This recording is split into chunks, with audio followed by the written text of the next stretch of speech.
നമസ്കാരം. എന്നെ മനസ്സിലായി കാണുമല്ലോ. ഒരു പ്രത്യേക വിഷയം പറയുകയാണ് ഉദ്ദേശം. പുതുതായി കണ്ടെത്തുന്ന മരുന്നുകൾ മനുഷ്യനുമേൽ പ്രയോഗിക്കുന്നതിന് മുമ്പ് ഞങ്ങളിലാണ് പരീക്ഷിക്കാറുള്ളത്. അത്തരത്തിൽ പ്രമേഹത്തിനെതിരെ കണ്ടെത്തുന്ന മരുന്നുകൾ ഞങ്ങളിൽ പരീക്ഷിക്കാൻ കഴിയില്ല.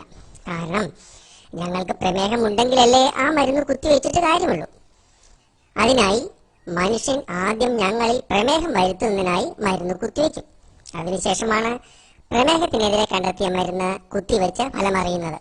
അങ്ങനെ ഞങ്ങളിൽ പ്രമേഹം ഉണ്ടാക്കാനായി ഉപയോഗിക്കുന്ന ഒരു രാസവസ്തുവാണ് അലോക്സൻ.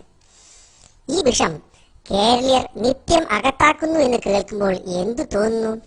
അതെ, നമ്മുടെ സംസ്ഥാന ഭക്ഷണമായി തീർന്ന പൊറോട്ട എന്ന വസ്തുവാണ് നമുക്ക് ഭീഷണിയായിട്ടുള്ളത്.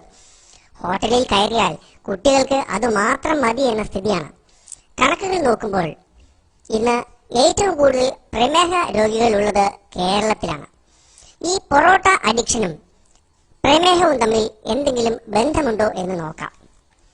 പൊറോട്ട ഉണ്ടാക്കുന്നത് മൈദ കൊണ്ടാണല്ലോ. എന്താണ് ഈ മൈദ? ഗോതമ്പിൽ നിന്നും റവ, ആട്ട എന്നിവയെല്ലാം എടുത്തു കഴിഞ്ഞ് കിട്ടുന്ന വെറും വേസ്റ്റ് ആണ് മൈദ. ഗോതമ്പിന്റെ വേസ്റ്റിനെ പൊടിച്ച് മൈദയാക്കുന്ന പ്രക്രിയക്കിടയ്ക്ക് അതിനെ ബ്ലീച്ച് ചെയ്ത് വെളുപ്പിക്കുന്നതിന് ക്ലോറിൻ ഡയോക്സൈഡും സിൽക്ക് പോലെ മൃദുവാക്കുന്നതിന് അലോക്സിനും ഉപയോഗിക്കുന്നു.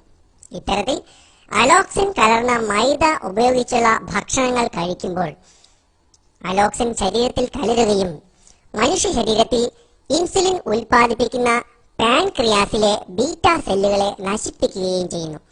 ശരീരത്തിൽ ഇൻസുലിൻ ഉൽപാദനം കുറയുകയും പ്രമേഹം എന്ന അവസ്ഥ ഉണ്ടാവുകയും ചെയ്യുന്നു. കേരളത്തിൽ പ്രമേഹ രോഗികൾ കൂടുന്നു എന്ന വാർത്ത കേട്ടു കാണുമല്ലോ. പോസ്റ്ററുകൾ ഒട്ടിക്കാനുള്ള പശയായി മാത്രം ഉപയോഗിക്കേണ്ട ഒരു സാധനം നമ്മൾ ആഹാരമാക്കിയിരിക്കുന്നു. ഉണർന്ന് ചിന്തിക്കേണ്ട കാലം അതിക്രമിച്ചിരിക്കുന്നു. പൊറോട്ടയ്ക്കെതിരെ നമുക്ക് ഒന്നിക്കാം. നന്ദി.